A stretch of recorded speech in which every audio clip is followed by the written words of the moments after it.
You got me singing in my head. Yeah. Yay. Welcome, everybody. Welcome back. Welcome back to LARA FM TV. Where have I been? How are things going for everybody? Oh, my goodness. You can see my little setup is just my little pocket setup right now because I'm in the middle of redoing everything and making it cozy and comfortable. So, wow, thank you guys for being here. I have my amazing special guest, Janis Gillham Grady, here with me. I'm pulling her up right now. Here we are. Hi, Janis. Hello, and good day, everybody. Hope you're all having a good day. Good eye, good eye. We're in for some fun tonight, huh? Yeah, I'm so excited. Or why I just got super excited because just the being right in, as we start to do each episode, it just feels like every time we do, even when I'm watching your episodes, it just feels like boom, you just get right into it and it just goes like right to the thing here. We're gonna jump right in. We have a lot. Yeah, it is gonna be fun because it's like I've also had a few, as you guys watching know, I've had a little bit of a break. Not a break, but I've been so busy doing things that I was just like, just do the episodes at your pace as you go. And so I was just like, it just hit me. I'm like, oh, I'm so excited. Janis is here. We get to upload ourselves with information. Oh, good job. Look at us go. Okay, so here we are. I told you guys at 11A, on episode 11A, we had talked with Janis and we were talking about L. Ron Hubbard and her life as a messenger and as a cadet and learning all the policies and where all these rules and just talking about all that. So we're going to continue with that because I know, Janis, we've also pulled up some policy letters and things that we're going to talk about. I don't know. Do you have them there with you? No, I don't. No. I sent them to you and yeah. So I'll be. Oh, let's see if I actually pulled them and dropped them right on here. Okay, good. I have some, so we'll go from there, right? Okay, good. Oh my goodness. And thank you all for being here in the stream. Hi, Amy, you sweetheart angel from heaven. Look at is everybody excited about this uniform goldenrod? Our we couldn't have been more in uniform and on time, right? Oh, there's a few things before we. Hi, Amy. Yes. So thank you all here in the chat. You guys, I mean, Amy would just be such another. I'm so glad. And Miranda, this is so cute. Lone dinosaur. Okay. Now that I'm seeing everybody in the thing, let me quickly do this. Janis. Yeah. Look at what I just received in the mail. Oh, look, that is so cute. From Lone Dinosaur 13. Oh, nice job. And she's got no shoes. And you know what is so funny? I'm not joking. Out of planning this and everything right now in this moment, I did not plan to not wear no shoes. I don't wear shoes either. We are so SPs. Oh my God, isn't this look at she made the green. I just thought this was the cutest thing out of the box. I was like, my God, I have somebody I could talk to and I'm extremely bored or I don't have Janis here. I don't know if she'll give me as much information as Janis, but you know what, Laura? She's a good from one Laura to another. Listener. She's a good listener. And yeah, at least that's one of us, right? I'm glad the other half is here. Thank you, Lone Dinosaur 13. I will cherish this literally for the rest of my life. I can't stand it. Look at it's a onesie. I wear onesies all the time, especially when I'm just like painting or just in my, jammy chill clothes. It's a black onesie. It's so funny. Oh, I can't. My heart is happy at least for a good amount of happiness for the rest of my life. We'll see what comes with this. We'll see what comes with this. Oh my God. The doll you never had. Oh my God. Like that would have been so not okay for a child or a cadet like that to have a doll that they could dress up and play. Like it would be like, no, that's actually too much of a connection of to something else that's not the Sea Org or Scientology. Like, that's not your auditor. You should be, otherwise you what do they call that? They call that other fish to fry, or you're out of valence, right? Oh my goodness. That's right. Yep. All right. And then I want to thank really quickly before we get on to these policies. I need everybody to know, I got an Apostate Alex mug gifted by Jen, and then revamped and amped by the one and only LFM with her SPTV sticker. Boom shakalak. How do we like that, nice mug, right? I have one from my channel. I know. I want one. I'm gonna get one. These are all the fun things. If y'all aren't subscribed, go to Janis's channel. We should have already have it up by now, but I'm not as our Scientology stories, peeling the onion. This is amazing. Here, let's get a picture of that just for the record, Janis. You and both of our mugs in the light. Yeah. Somebody's shotting that right now. That's awesome. Okay, perfection. Woo. Okay, so we can, and yes, hi, thank you guys for being here again. We're gonna be Lara until she gets into her YouTube zone, which we're getting there. Literally tomorrow I might be the best at it. Who knows? But just put a big question in the comments if you don't have the funds or whatever the heck it is to donate, or put a chat or whatever.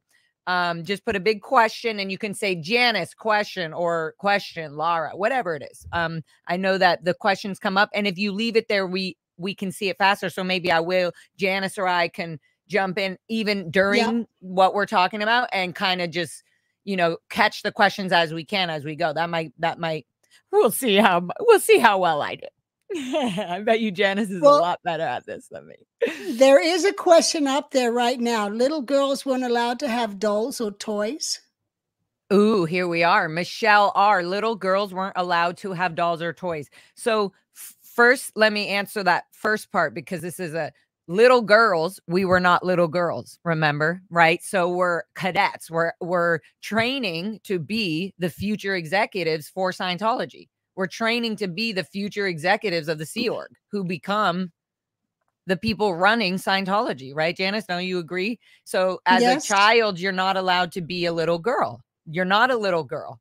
And sometimes I did hear adults, oh, what a sweet girl. That would be very endearing, but that's like the most I would ever hear something from anybody else as a Sea Org member or something like that. It would just be like, oh, what a sweet girl you were. And it feels so nice now when people said that. But as a young child, I never, ever felt like a little girl or a sweet child ever. See, but were you allowed to have dolls? Because in my days, the little girls in the nursery had dolls and the kids had toys. So I do remember having, and I'm still obsessed with these big white bears. I do remember when I was at the ATA and I was living across the street, I think at one point, maybe before we were being shipped off to the Int Ranch. We lived at what's that place across the street from the Shangri Lodge, across the street from Celebrity Center? Yeah, Shangri-La. Is that right? Yeah, the Shangri-La. Yes. So I do remember one of the items I did bring, and I was like, or that my mom brought, and then she later brought to her dorm, or whatever it was my big white teddy bear. And that's the most I remember when they were even, so at a certain point at the ranch, when, the ethics were getting stricter and harder and slammed in or whatever, they limited the amount of items and things that you were allowed to have on dressers and beds.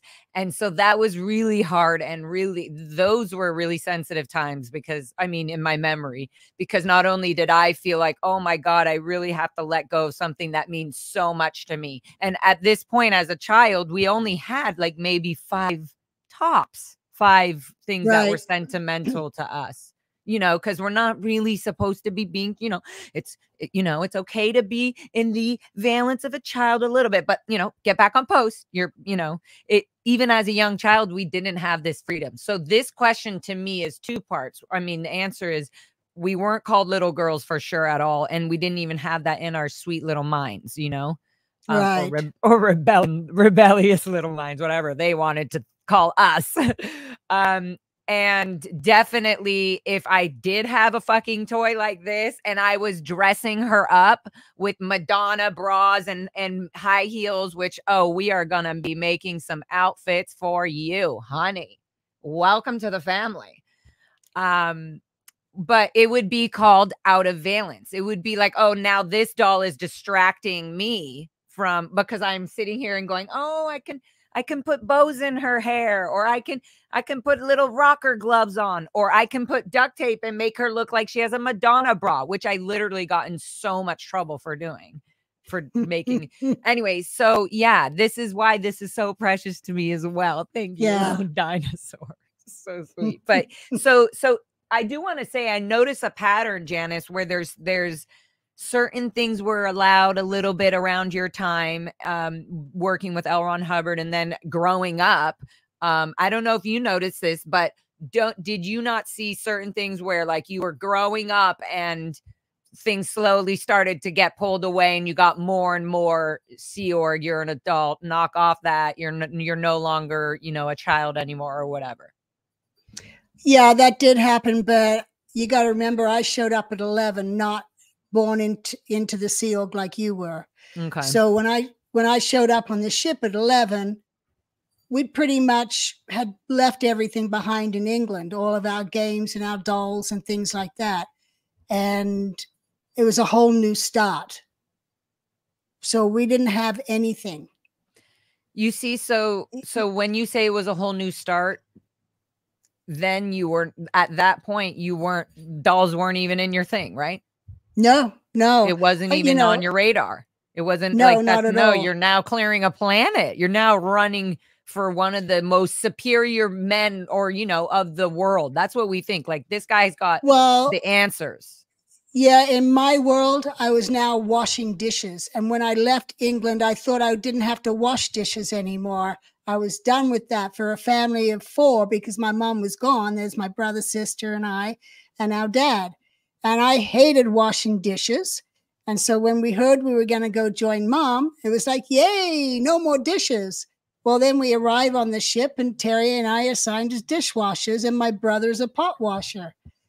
And what was that? Do you think a little bit of that is due to, like, you know, we need to raise what they told us is we need to raise your confront with mess? No, it was totally that they needed someone on that job. And we arrived with no parent, and it was like, put them on it. You need to exchange for your food and berthing. So go wash pots and wash dishes until your mother gets here. But that was our assigned post, full time doing that. No, you know, no question about it. It was like, I did it for a few months.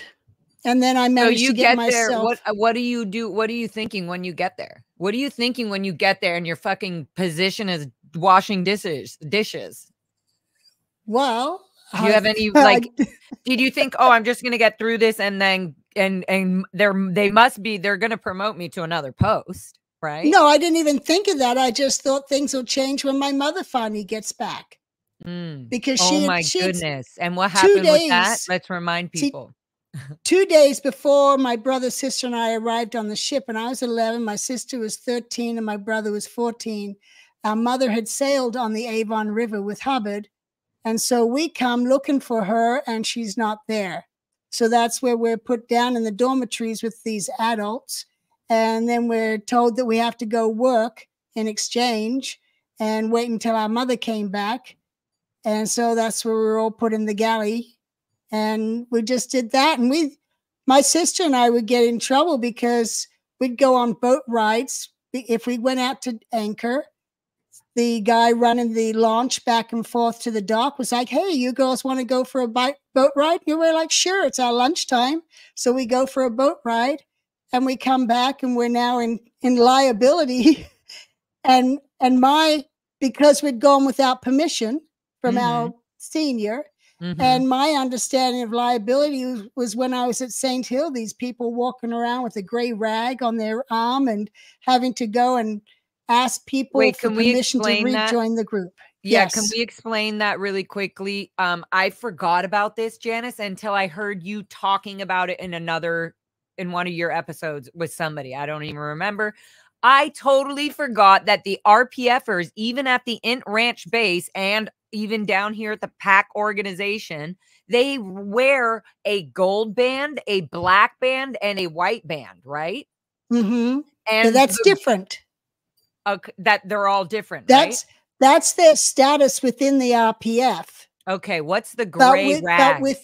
Within the group, when you're assigned to the RPF, you're also in a condition of liability the whole time you're in the RPF.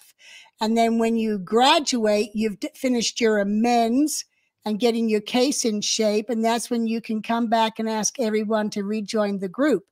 Because liability is a condition. Hubbard wrote out, there's power at the top, affluence, normal, emergency, danger, non-existence, liability, doubt, treason, confusion. No, doubt, enemy. I was treason. It's been a long time, 33 years. Jeez.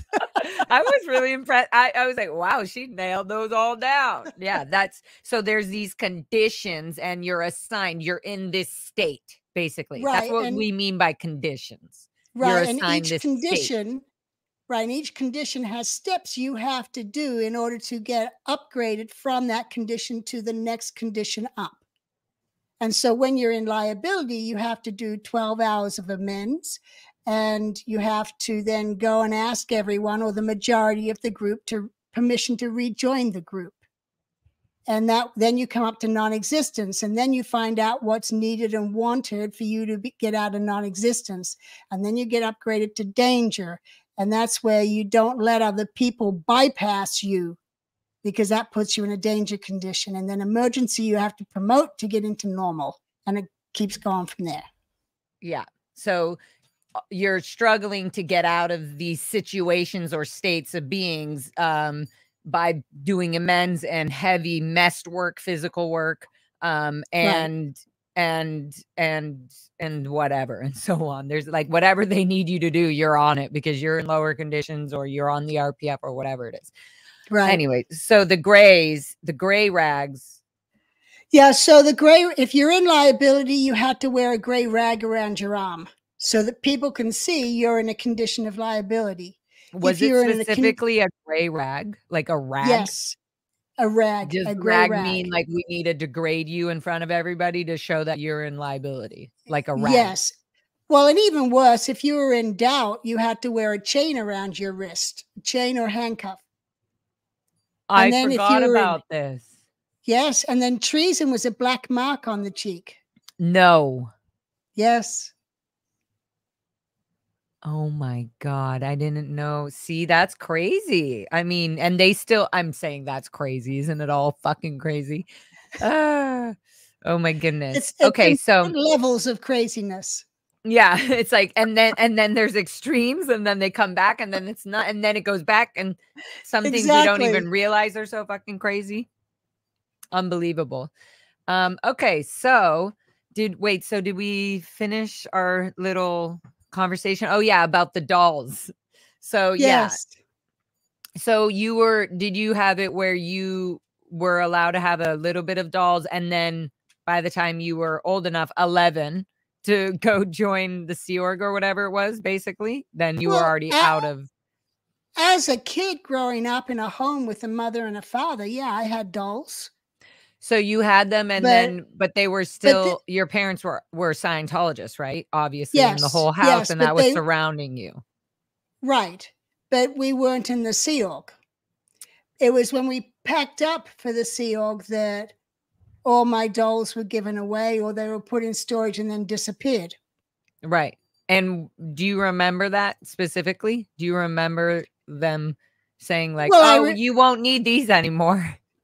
No, because my mother wasn't there and it was just my dad. And he was like telling us to pack up stuff and it'll go into storage. And we packed up you know, games and dolls and books and all sorts of stuff, and never saw it again because we never returned.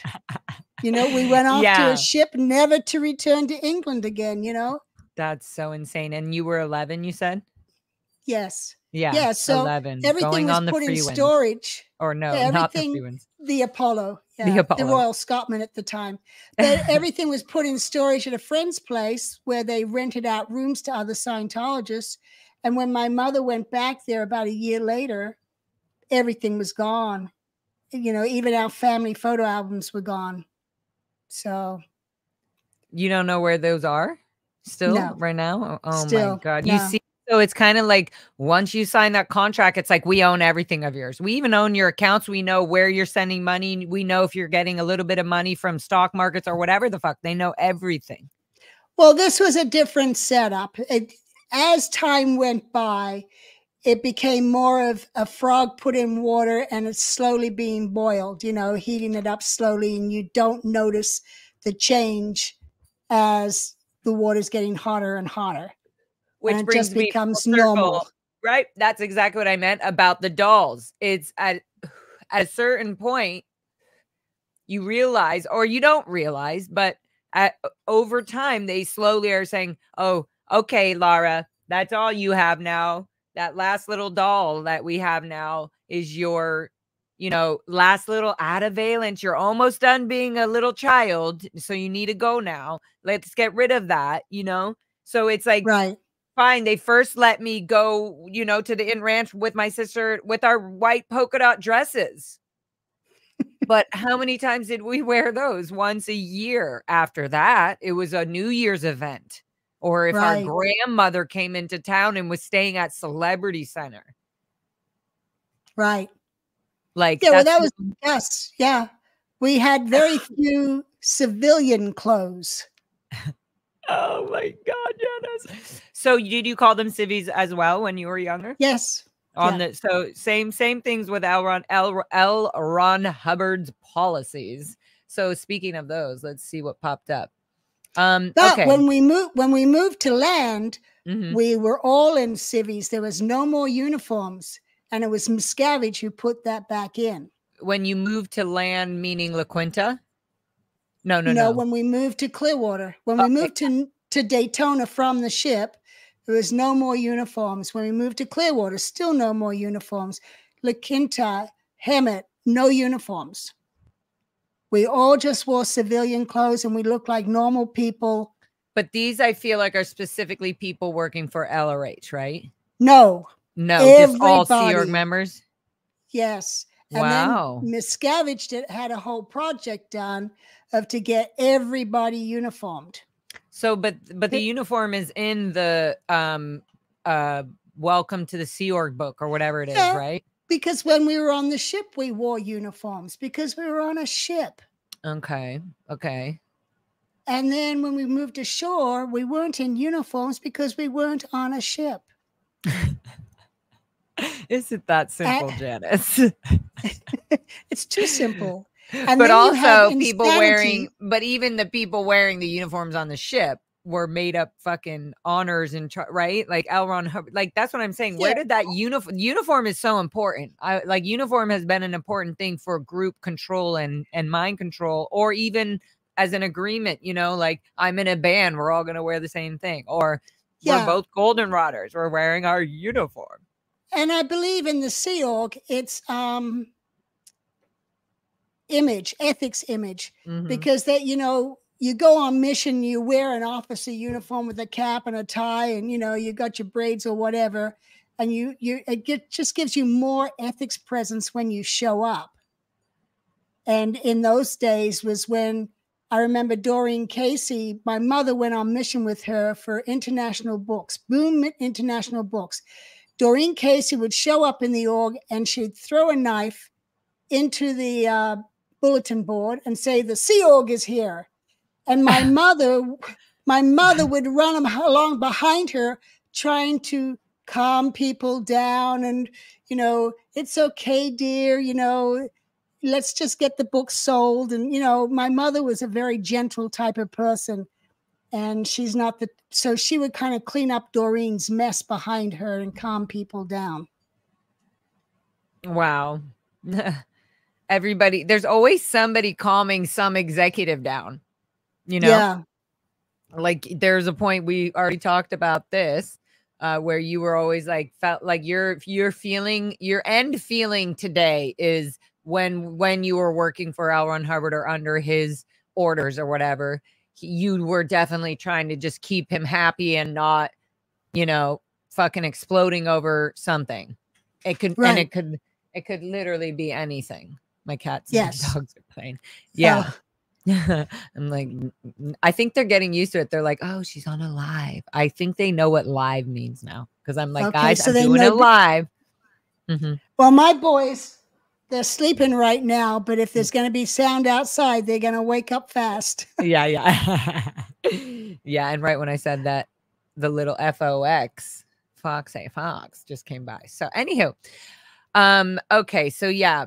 Blah, blah, blah. Did we finish clearing all the discussion of dolls and what we were allowed to have? I think so. There is definitely that, you know, no more out of valence, no more being a child. You're not that, you're a Sea Org member. You're this post, you're this, for sure. And that was interesting. I didn't know that about the civvies and the uniforms, that when you were off the ship, everybody wore civvies. Yeah. But I do also question that, because I do think that if people were walking around with their, you know, ship uniforms, people would question all their, all their gold bars and all their other real military or, you know, real ship people. And they probably, for Hubbard, it was just like, okay, civvies, you know, now we're not acting. We're in our other planet. And they did, because I remember I'd gone on mission. And when you go on mission to a class 4 or 5 org, as a Sea Org member, you'd be in full dress uniform. And I remember having gone on mission to Washington, D.C., and then having to catch a flight to New York.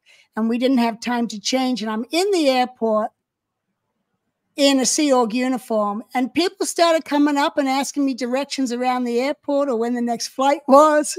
I'm like, sorry, I'm not with the airline. That's what I mean. I'm sure that came up a lot. And I was like, and I'm just thinking, there's no way you can, like, eventually people are going to be like, hey, that's offensive, bro.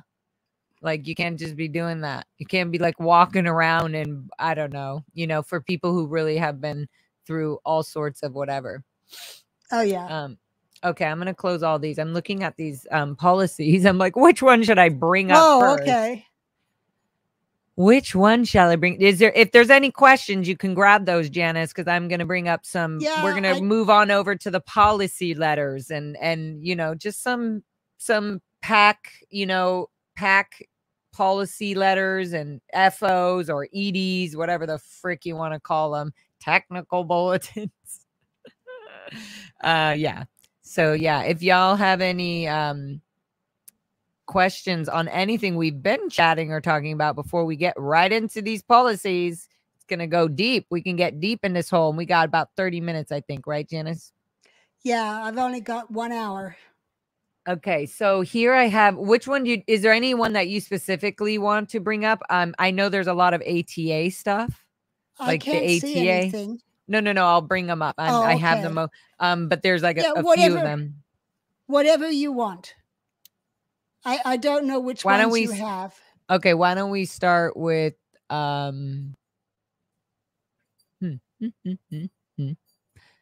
mean, I think we should just start with the, I don't know, like, what is this ATA briefing? Okay, hold on, do you remember that one, Janice, the ATA briefing? No, Apollo Training Academy. Okay, I'm gonna share it then. Okay. Oops, I hit my microphone. That wasn't me. That was Lara, the doll. Okay, let's see if I can remember this since I haven't been on here in so long. Share screen. Here we go. Windows. Let's see if this will even pop up. Here, open. Can you see that, Janice? Oh, that's the end. I can't read it. Nope, sorry. That's the end. This is the one I want to show. I'm showing the wrong one. Exit, remove, grazie. Okay, bear with me, everybody, ladies and gents. LARA FM is putting her images together. Okay, there we go. Present. Oh, I guess I can just, oops, wrong one.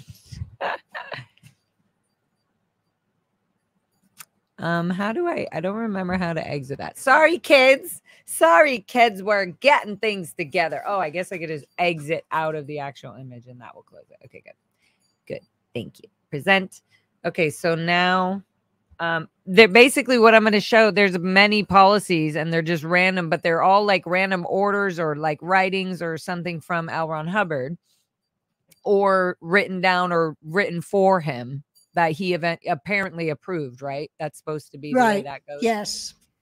Okay, so let me just move this out of the way so I can see which one. Okay, this is the front page. And then I'll zoom in case so you can see it, Janice, if it's too crazy to read. Okay, can you see this? I'm going to zoom in. Briefing Apollo. Yeah. Training Academy. Okay. Yeah, so this was a briefing regarding the Apollo Training Academy, which we call the ATA. Right? Right, and that was located in Los Angeles. Correct. Right on Fountain, right? The ATA was on Fountain and like L. Ron Hubbard Way now. Somewhere around there. Yes. This is the issue I just want to read some of this. So it's this is a briefing is this the briefing, meaning like this is a program or something that's going to be done for this, for the ATA, or? It looks like it's just a briefing. Maybe later on there's steps, but I didn't see steps on the 3rd page. So it could just be telling people about it. Okay. So even if it's just doing that, let's start from just right here. Like, on the very top of it says, this issue is to clarify any questions that you may have re our private school, Apollo Training Academy, and any queries that have been referred to myself and other CEO terminals. Right. School project. The school is being set up by a special project, special Sea Org school. That's what the project's called, under Department 19, Office of the CEO.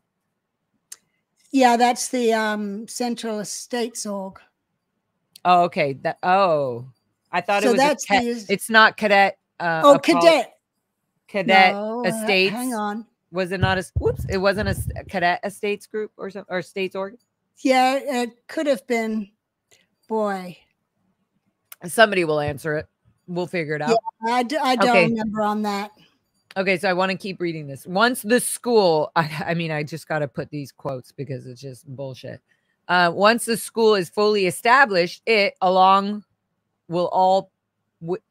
a typo, along with all personnel, will be transferred over to its proper place on the org board. Division 4C, Tech Division, CEO. Is that a thing? Was it ever transferred over to Division 4, the Tech Division? Why would the school be under the Tech Division? Because the school was under the Estates Org.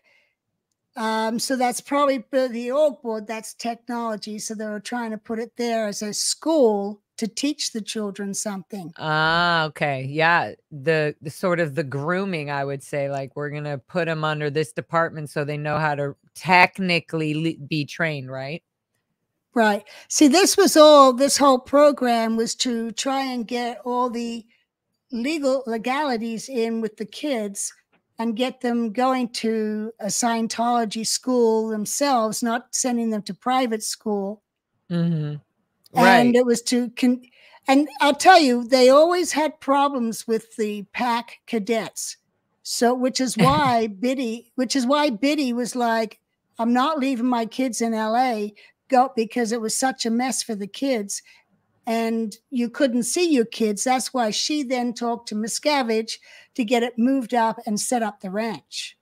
It was actually done as an improvement, because these kids down in LA, there was constant problems with them getting into stealing and drugs and just disappearing. Do you think that's because do you think Pac-Man. Oh, sorry. Going next door to what? Play Pac-Man. I thought you said that. Yeah, like they're being out ethics because they're slacking off and running across the street and being actual normal kids in the outside world. Right. But so do you think that part of the reason the Int Ranch worked so well is because it was away from society almost? Not so well in terms of it working well. I'm saying in terms of it being what Scientology wanted it, you know, to be private and away from everybody. Whereas the Pack Ranch is right here in the middle of Los Angeles. Like, you know, I don't know. I always felt. Well, to me, the ranch was there to give the parents more access to their kids and to try and set up a better system for the kids rather than what they had in Pack. Because there a lot of them were very wild in Pack. There were a lot that were very good kids. It was a very mixed. But Hubbard, even when he set up the cadet org, he wanted a cadet in charge of the kids rather than an adult, because he felt the kids. I remember that. That's interesting. Yeah. Oh, sorry. What were you going to say? He felt he felt the kids would listen and do better with someone of their own rather than an adult constantly telling them, you can't do this, you can't do this, you can't do this, you got to do this, you know, and being strict with them. I mean, I feel like you're sweet by saying they're and being strict, but I also think he was like, oh, this is a great way to groom these kids to get us to get them to do what we need them to do. We're going to manipulate them by using their friend or somebody that they can relate to. We're going to get the one cadet that gets along with everybody, but also has, you know, their ethics in, and they'll be the CO cadets. You know, that's how it was. Yeah. Well, what he did with us on the ship, we kept getting into trouble, being restricted to the ship because we would go, you know, I've mentioned it in several of my interviews, would have potato fights with the U.S. Navy, you know, or would just go and hang out with people on the dock, or, you know, would go to the lifeboats and avoid our teacher. And we get restricted to the ship or pulled into ethics. And he finally said, no one restricts my messengers to the ship. And then he set up the Commodore's Messenger org for us to handle each other rather than having an adult, because the adults were stricter on us or would put more restrictions on us. Right, which would in the long run make it harder for them to get us children to do what they needed them to do. Well, you could look at it that way. I mean, that's what I mean. I mean, like, because then they're like, oh, well, if we get somebody who can be in good communication with them, then we can get them to wear their hat properly or their job or whatever it is. Yeah, it's more of you felt that there was one of your peers and they understood you better than an adult who's not understanding what you're doing. And you're a teenager. You know, teenagers are going to do wild things anyway. Yes. Okay. Let's go back to this one. Oh, sorry. Where are we? Right here. How did I do that? Oh, add to the stage. Here we go. Where's Janis? There's Janis. Okay, so what I wanted to show right here, it says legality, right? And let's just read this really quick. The Apollo Training Academy is classified as a private school. That's what it's classified as, right? It's classified, but it's not a private school. That's what I'm reading when I read that. That's what I hear when I'm reading it. Like, this is what we're calling it, you know? Well, you got to remember also that in the Sea Org, looking out at the real world, they look down upon the school system. So here they are with study tech and thinking that they have a better way of teaching children. So let's set up a private school. Then our children can be trained using study tech rather than go to a regular school and not get proper education. When in actual fact, the kids in the Scientology schools, including myself, did not get a proper education. I mean, you know, LRH said reading, writing, and arithmetic. That's it. I learned geography because I sailed the ship. Right. Oh my God. You know, and I went to different ports. That's how I learned my geography. Wow. So other than, have you ever gotten a GED or anything? Any kind of high No, school? my Wow. last So schooling that was grade carried on. 6. There was some assumption by L. Ron Hubbard that his genius little idea was to just tell people that no, they don't need to go to these schools that are the outside world. And just like, that's so crazy to just assume that, like, okay, I'm just going to be able to just tell people that this is the policy. Anyways, so I don't want to. We had a tutor, and he even had messages to that tutor checking on our study progress, and it was learning how to read, learning how to write, and learning arithmetic. The ABC certs, right? Did you ever call them that? We called them that, the ABC certs. Reading, writing, and arithmetic. It was did you have your A cert, your B cert, your C cert? If you got your ABC cert, then you could possibly study for the GED test. Oh, no, that was something different. But later on, he said they just changed it. It's the same thing. Arithmetic. Yeah. We still did the same thing. It was arithmetic. It was mathematics and all that. Arithmetic. Wow, I don't even remember. Clearly did not get enough of it. Later he added typing. And we couldn't graduate. We could not graduate cadet school unless we could type 80 words a minute on a manual typewriter. So I do remember that. I remember somebody, Carly McShane. Shane, do you remember a Carly McShane? She had a brother named Sean McShane. Oh, Warren McShane's daughter. Yeah, that's what I was going to say. You probably know their parents. So Carly, I remember her. She had like really short nails when she first started typing.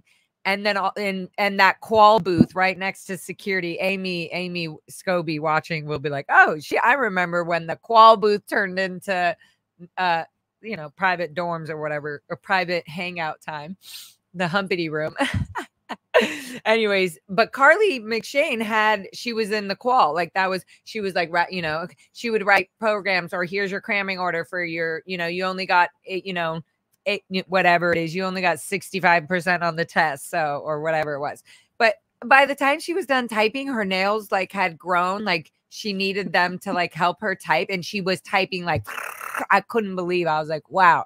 Since then, for like all of my life, I always remember that, like that I remembered her, like, and I was like, I wonder if she's ever gonna learn. Like, I could probably type faster that. And and finally she was like a month later, like, it was just like, I was like, wow, L. Ron Hubbard's, study technology really works on how to use a computer, a typewriter. No, we use typing books. Literally, they're like, you how to type. Yeah, they did a checklist. They did a course called the typing course by L. Ron Hubbard, but everything you read wasn't L. Ron Hubbard's study. No, it wasn't by him. It was the one time that you read something else. Pretty much, yeah. Or Alice in Wonderland for your TRs and, your TR drills. Like, there was these random people like, oh, you've read Alice in Wonderland and you haven't read like the Star Wars books or like you've never watched Star Wars, like things like that. I'm like, yeah, well, we had to use Alice in Wonderland in our TRs all the time. Yeah, or if I had a flunk, I had to go back and get bull baited with the Alice. Oh, get your, acknowledgements in. Yeah, I never read Alice in Wonderland. I just knew different sentences I have, that were and used. It's sitting on my shelf right now, and I still have not ever read the whole book from front to back. Speaking of books, because my spicy little mind, I need to order your book because yours is next coming on my shelf. But I do want to do a little shout out really quick to the one and only Miss Amy Scobie. Yeah. She's reading chapter by chapter on her channel. I know, on her channel. So cool. But I feel like now I'm starting a amazing collection of my SP TV amazing book writers that have been writing anyway. So yeah, that was really cool. I also have Jenna Miscavige's book that I've had forever, by the way. Jenna, I've had this book forever. And I also, as part of my collection, have Liz Gale's Confessions. So I need your book, Janis. Okay. Yeah. We can and arrange then that. of course I have Catherine Spallino's The Bad Cadet.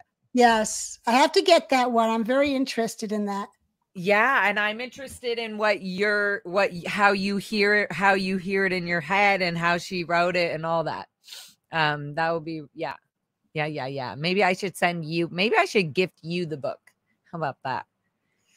Well, we can exchange. No, books. I'm gonna buy it for you. Okay, let's get back to this legality. Just kidding. Okay. So yeah, not that I was saying that it's classified. I'm just saying that if I'm letting the outsiders know that if L. Ron Hubbard writes an order or something, then whatever he writes is what it is. That's what it feels like. Okay, so now it's like he's saying the Apollo Training Academy is classified as a private school, and the legal codes are very lenient in regards to private schools. He's like letting it out. Whatever. That's how I read it. Well, he didn't write this. But this has to be approved by him. Not necessarily. Is it? Let's look at the last page and see if he did approve it. Apollo. Because this was to all pack. Oh, you mean the last page? Okay. Well, let me see. Let's finish reading this, and then we'll see whatever. We'll read the last page. So it just says the Apollo Training Academy is classified as a private school, and the legal codes are very lenient in regards to private schools. All that is needed is that an affidavit, a written or printed declaration or statement of facts made voluntarily and confirmed by the oath of affirmation of the party making it taken before an officer having authority to administer such oath. Yeah, so this is someone who's done some research into how to set up a legal private school, and they're writing down how to do that. Okay, so that's what this is. Okay. Yes. So they've done the research, and they're saying is filed with the superintendent of public instruction, which is in progress. Oh, I can't even read this garbage. It's just so much garbage. Our teachers do not have to be. Oh, so here, look at our teachers do not have to be credential. How do you say that? Credentialed? Yeah. Credentialed. Oh, credentialed. They don't have to be credentialed, like meaning they don't need to have legal certificates, right? As teachers, they don't have to have credentials as a teacher. Oh, with private schools. Is that what he's saying? Or whoever wrote this, we'll find out. Okay. Wow. Yeah. Is that a legal thing? I wonder if that's how it was it must be, right? If they're letting us quote unquote know. I know when we moved ashore from the ship to Daytona, one of the crew members had been a certified teacher in New York. So he was made the tutor or teacher for everyone under 16 years old who came off the ship. Oh. Wow. So he was a certified teacher. Okay. And then I think at a certain point, whether she was or not before Ann Weber, she was one of the adults at the Int Ranch. She, I think, eventually got certified as well. Like whether, whatever. So I know this was way before them, but okay. So they're letting us, that's what this is about. So it's just to me, look, master the example to a teacher by authorities board. Blah, blah, blah. I want to keep reading. I feel like the legal part is just saying this is what we can get away with, except for filing the above affidavit, taking regular attendance records, and offering instruction in the subjects required to be taught in California public schools. The State Department of Education lacks jurisdiction over the establishment of private elementary and secondary schools. So that's why this is being done. That answers a lot, Janis, like legally right there. They just said basically the reason we're calling it a private school is because there's things that we can get away with. We can be teaching our private, our own studies and exactly what right. So we're just learning our L. Ron Hubbard studies, and we don't need to follow the educational system. Right. Okay, interesting. That's interesting. I'm glad I read that. I've never read these before, by the way, so I'm just being legitly here with all y'all reading this.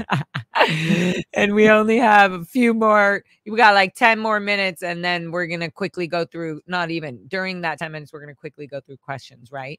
So, okay, so this one says course materials, a full is being done. Sorry, I'm going to read this quickly. A full curriculum is being done up in PT for grades kindergarten through PT, 12th grade. PT as in present time. Yeah, present time. So we'll see who wrote this at the end of this. A full curriculum is being done up in PT for grades kindergarten through 12th grade. I don't even know what that means. You know, kindergarten. We didn't have that for sure at the Int Ranch.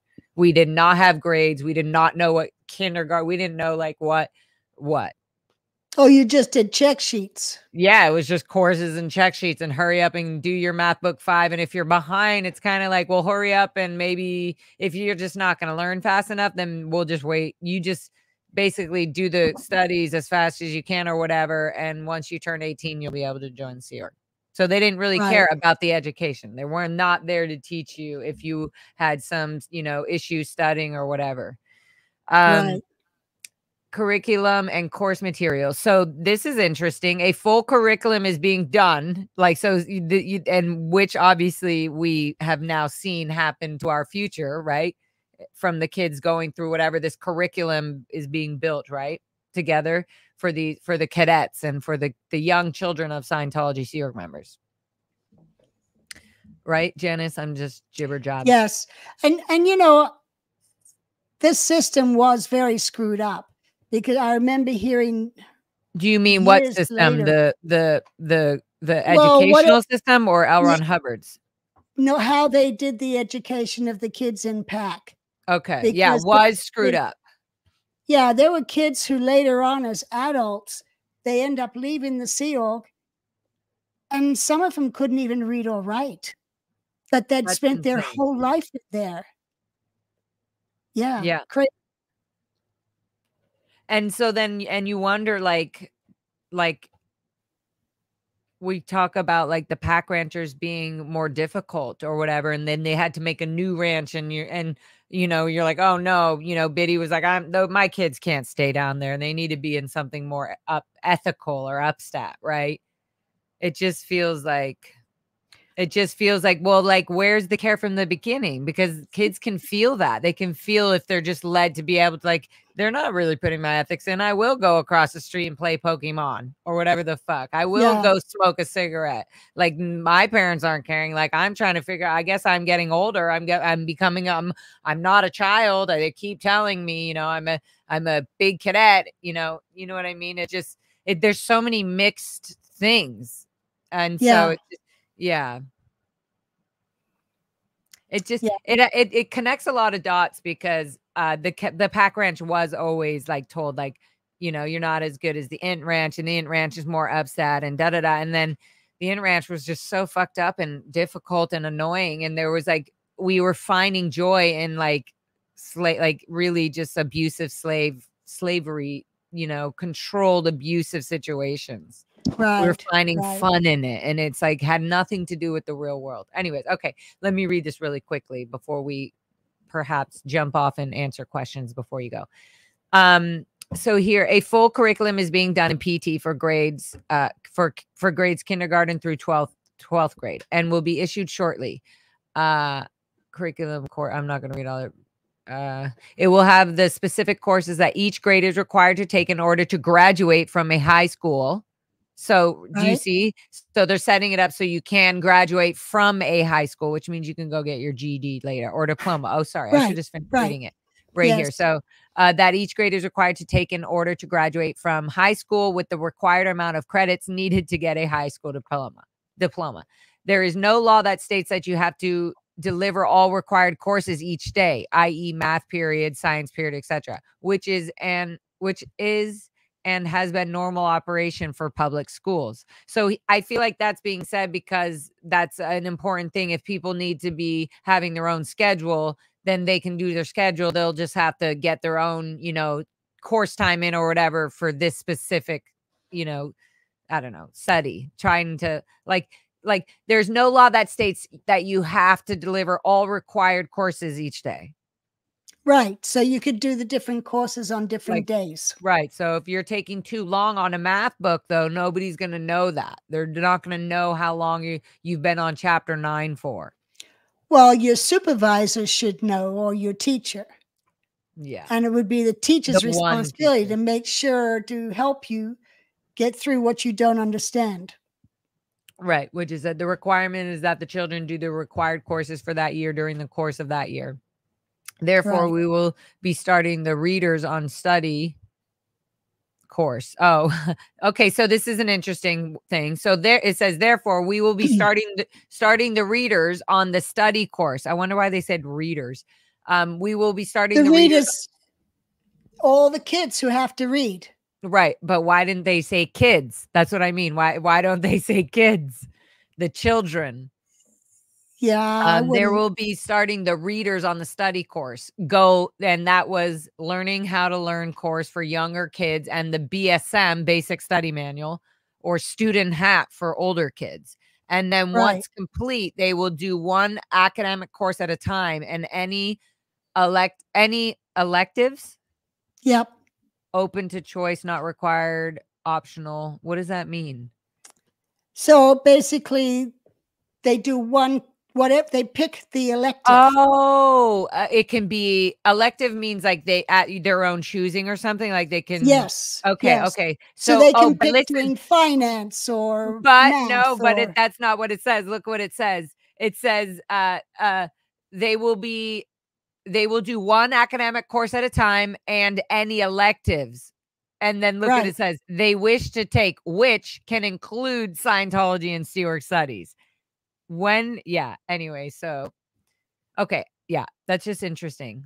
Which they it's like that we can choose. That we were never allowed to choose. We had a tip. A tip was like what you know what a tip is, right, Janis? Yes. And it would have all, like what courses you need to do next. Right. And so it wasn't like a chosen thing. It wasn't exciting. We weren't like it was never chosen for us to be like, oh, I would love to do the child's communication course. Well, the person who does the tip with you is supposed to sit down and figure out what you're interested in and what courses you'd want to do. I do remember that. Wow. I do remember Ann Weber, and it's just that they always had an opinion of me. They always had this stuck idea of the person or the person I was, right? So they're always like, oh, she, let's get her into the ethics book. And I was just like, ugh, like, no, I'm going to go fucking brush the horse's hair. I don't give a fuck. I was thinking of horses as an example too. It was just like animals were my freedom at the time. Anyways, okay, so they will finish one. It says as they wish to take. It can include Scientology and Sea Studies. So therefore, for me or out ethics people, we weren't allowed to do fun courses or whatever. It was like we were always doing Scientology TRs or the HQS or something like that. They will finish one check sheet at a time. That was another thing. We weren't allowed to be doing, 5 different courses at a time. Well, the course I took to where I was able to learn anything I wanted was the primary rundown. And that's where you had to look up every single word in the study tapes. Yeah. And then you get into word chains. And that's where I would sit there with encyclopedias and I'd read about ancient Greece or, different places we had been. And I would read about that. And the supervisor would come and ask me what I'm doing. And I'd just say, I'm on a word chain. Oh my God. That's so funny. And that's how I would learn, expand my geography, because these are places we've been to. So I'd start reading all about them or history about those places. And that's how I learned more than just reading, writing, and arithmetic. I totally did the same thing when they did allow, like when I was allowed to do a research project. Sometimes it was on horses or whatever. I would just take the longest time I just would be like, I would take the longest time. And then I would be like, oh, I'm not fully understanding what the frog is on the hoof or whatever the fuck. I would just take, and I can't pick. Oh, I have to go look. I have to go see. And I have to go pick the hoof and see. Oh, so funny. Okay, well, I'm gonna end it on that one because the thing cuts off, and then I'll prepare our next one with all the policies ready to go, all scrolled up so that they're all together. I should really quick, now that we're here, look and see who wrote that really quick. Let me just find, because that will drive me nuts. Oh, it's right here. Okay, so here, let me share this with you. Hold on, let's share it since maybe you'll know some of the people on the policy letter or whatever. Present, share screen. I love how I tell people, the whole audience, what I'm doing. Okay, so do you see this? Do you see a Patty Lamar? Okay, so Patty she was on a project. So Patty Lamar, and then she wrote it, and it got approved by Bella, who was the commanding officer. Bella Adams. I want to say that out loud in case there are kids or parents that are under the radar. They're going to hear, what? That's my grandma or whatever. So Bella Adams. It was approved by Bella and Steve Lamar, who was the assistant guardian for the Cadet org and the CEO. And it was approved by the board of directors. So Hubbard never saw this. Okay, so assistant guardian, does that mean, what does that mean? That is now what Office of Special Affairs is. But was it the Guardian's office? Yes. So when Stephen Lamar is the assistant guardian cadet? For the Cadet org and the CEO. Okay. Wow. Yeah. So now we know. And then what is all this on the left? Can you explain this to people? This that's just the official corporate stamp. You know, when you incorporate, you get a stamp from the state of California or the state of Nevada or whatever state you are. That's just the official stamp being used to certify it. Okay, interesting. I've always just wondered about that. There was always some weird stamp or something official. Also, okay, on the next slide, Janice, we'll get into the parent participation and all that. That's interesting. Good. Yeah, I'll get that off so we can move on to the next one. Okay, so my God, 8:04. Okay, thank you guys so much for being here. Janice, thank you for being here and sticking with me. You're welcome. Golden Rod Queen. Okay, let's scroll through some. Oh yeah, we were here. Oh, I starred some. And there's some cuties. Little Amy Scobes. Congrats on the 2,000 plus subscribers. Yes, I didn't even know. And then I know I was like, oh wow, thank you. That's really cool. And it also made me want to be more involved in it. I'm like, okay, you know what? I think I would be good at this. So I'm gonna start jumping into my little artful little mind and do more of this fun stuff. So thank you, Amy Scobes, you queen bee.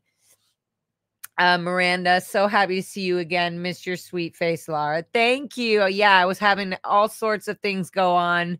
And oh my goodness, and it feels good to be back. I like the rhythm. I like having my little rhythm. So yeah, thank you. And Candy Life, congratulations on the 2,000 subscribers. Thank you so much. Joni Cummings. Hi, Miss Lara FM in her goldenrod shirt and powerful black. Hello, Miss Janis Gillham Grady with her goldenrod t-shirt. Two beautiful souls. Goldenrod teacher goldenrod teacher shirt, because you're a you are the teacher and I am the what do you call those? Grasshopper. Sure, I like that better. Joni, thank you so much always for supporting SBTV, you sweet angel baby. You're so cool, and thank you for just being cool and supportive and throwing out great questions and all sorts of things. Lone Dinosaur 13, thank you so much for my freaking LARA FM doll. We will be having lots of great conversations. You guys, Janice, I think I might start having some, little stoner conversations with me and the LARA FM doll that I'm afraid to have with other people. She will listen. This is very joyful. I don't know why this is so joyful for me, Janice. She just gave me a kiss. Aww. Anyway, thank you so much, Lone Dinosaur. Oops, sorry. That doesn't this you healed my broken heart of not having a doll. And now I have Lara, my own Lara. Look at her hair's get real shaggy. Okay, that's enough, Lara. Wow. Moving on in life. Degraded Daughters of Dianetics.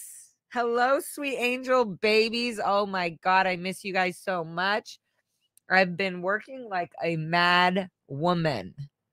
but also I've been processing a lot, and a lot has been happening, and we'll get there soon. And I can't wait. Again, like I said, I can't wait. I'm glad I'm back here and we're doing this. And thank you, Janis, freaking so much for being so sweet and being so like listening and understanding and keeping up with our crazy little like hearts and like speed hearts and like, wait, what about this? And just being excited to hear and have the information that you're giving us. It's just very healing. It's very fun. It is really fun to listen and to be able to be your little whatever you call it, the student. Grasshopper. The grasshopper. Wait, I have a question. There was a show that was called Kung Fu. There was a show in the 70s called Kung Fu, and he used to be called Grasshopper when he was learning things. Oh my God, that is me. You're right. Yes. LARA FM, little grasshopper. Oh my God. Okay, scrolling down. Hi, Purple Groovy 69. Good to see you here again. Hi, Dissa. Thank you guys. Oh, Janis, I have a question for you. I have also a question from somebody else.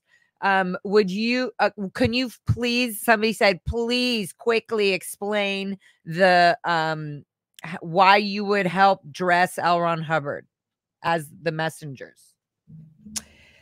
Yeah, well, he had busted his shoulder and broken some ribs on a motorbike accident, so he had trouble dressing himself. We had a male messenger and a male steward who helped him shower and get into his underwear. And then he would come out of the bathroom, and then the girl messengers would then help put a shirt on him and put his socks on and his pants and button them up for him because he was having trouble doing it himself. Okay, so that's what you were talking about that time. But so would he have people like stewards or something coming into his apartment or dorm or whatever? Yeah, well, he had a cabin on the ship, and then when we moved ashore, he had an apartment with his own bedroom. And then what happened? I don't know. I feel like there was some acceptance of like, you know, not having this like boundary of being like, hey, I'm an underage woman. I shouldn't even be around a man that's naked or in their boxers. Like a medical person should be doing this. I mean, I'm not asking you. I'm just saying, like, even if I was your mom, Janis, I would be like, okay, let somebody else do that. Kids out. You know what I mean? Yeah, I know. But when you're in that frame of mind or that brainwashed state, right? You know, it's your job. The groomed state. This is what you do. This is how you act. This is your uniform, and you're doing a great job. But someone points out it's helping disabled elderly, and that's what it was. It was, but yeah, we were young. Janis, I love that you feel that way because your heart is so fucking sweet and amazing, and I see it. It's not that I don't see things. Obviously, I see it in that way. Okay, it could have been that way. But still, if I was your mother or my own mother or anybody's, a medical person should be helping an elderly person do that, or somebody specifically that's good for that job. Not children or people that are doing other posts that it's just like, oh, L. Ron Hubbard tells you to do something, slip what you're doing and go do it. I agree with you. We should not have been doing it. But we were. Okay. Sorry. I'm just, I love you. I love you. And I feel for all of us. I'm like, no, I would have been your sister right there if I was your age at the, you know what I mean? And just, anyways, here's sweet Cornelius Antonias. LARA and Janis are sisters. I swear I said that before I fully read that message. That's so crazy. Do you want to hear my funny story, though, during that time period? Yes. I'll tell it in a quick version, and this will give everyone a good laugh. So LRH had this motorbike accident. He was injured, and he couldn't lay down in his bed, and he couldn't get up. So we got a chair out of storage. It was a red chair, and I used to call it the red chair from hell. But anyway, we'd have to lower him with his good arm into that chair. And we're like holding on, with all our strength to not drop him. And there were messengers that did drop him into the chair. And once we had him in the chair, we'd put padding of cotton wool all around him to set his arm on it properly so it wasn't hurting, and would set him all up, and then he'd then start falling asleep. But then sometimes when you fall asleep sitting up, your head would fall forward or knock back. Yeah. So to handle that, we got a scarf and we set him in the chair, and we put the scarf and we tied his head around the scarf around the chair to hold his head in place so that he wouldn't fall forward and wake up. So every night putting him to sleep was a nightmare. And then his arm was still hurting. They got a tripod and had his arm hanging from the tripod. It looked like he was asleep, and all the messengers are creeping out the door. And one of the messengers kicks the tripod. No, like a dominoes effect. Oh, man. He woke up just screaming in pain. But anyway, it was just so crazy. I can't. So how did nobody at that moment laugh or not laugh? Do you think everybody was just scared shitless? Oh, nobody laughed. Nobody laughed. But it was like in the outside world, that's kind of funny. They had to turn around and quickly calm him back down, and and then another messenger actually heard the yelling. Who was the person who knocked it? David Rousseau. He's no longer around. Okay. Yeah. Wow. But yeah. Oh, wow. That's crazy. So, all right, then I got to get going. Okay, my dear. Oh, yeah. I'm still holding you. Oh, there's somebody asked you, Janis, here you go. Do you know the bilge water in the Apollo? Yes. Yeah. And on my channel, I'm going to do a whole thing on the bilge water, on the Apollo, on its history, different crew members, different execs. I'll do a whole thing on that. And my channel is Our Scientology Stories, Peeling the Onion. Because when you leave Scientology, it comes off in layers. Oh, there you go. I did it, Janis. Yes, very good. Okay, good. Yeah, I love watching your stuff. You guys are great. And also these little, okay, good. So that's there. And then hello, you two, love you. Jane, we love you. Thank you so much for being here. We answered that one. Good job. Okay, let's go to I'm gonna just say, I know Janis has to run away. Let me just scroll quick and see if there's any Janis ones. And was Lara ever in a movie? She seems familiar. I don't know, Janis. I've been in my music videos. I've been in my own movies. That's all. No, I've never been in any big movies or anything like that. Yes. Hi. Thank you, Paris Kashin. Paris Kashin. She's always here and amazing. Thank you guys from Brian Lucas, your Peggy Dooley. I'm just going to thank you all. Blow Drill. Hello. Hello, Mr. Blow Drill. I'm trying to maybe eventually get Mr. Blow Drill either on my channel or I go on his. That would be great. Cadets would be encouraged to join the Sea Org as soon as they completed their basic courses. Yeah, I just wanted to put that up there. Okay, I love you so much, Janis. I feel like I'm so behind on the stream and the thing, but I also want to keep my word and not drag you, and I already am dragging you way longer. Let's get back together in about 2 weeks and we'll continue this. Okay, or if not 2 weeks, we find a night where we jump in and we're cute and earlier before, because that would be really cool to do that with you. Yes. Okay. Okay. Okay. I love you guys so much. Love you, Janis, and thank you so much for being here. Go to YouTube, Peeling the Onion, Our Scientology Stories, and make sure, what do we tell them, Janis? Rock slam the like. This like button on the video. Rock slam that like button, babies. Okay, bye. Love you. We'll see you guys soon. I am going to go on another live at 9 o'clock tonight to do talk about my life leaving Clearwater and getting married at 19 and all that shit. So I love you, Janis. Thank you so much for being here. Love you too. Thanks. Love all you. There you go. If any information, go to the website, find it all.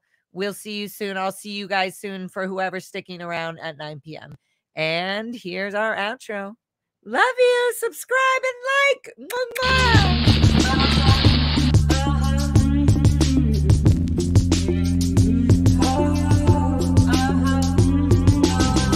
Somebody is searching for the right child. Somebody is telling you what's right. Now you're going to have to decide what you're gonna do the next step you take it.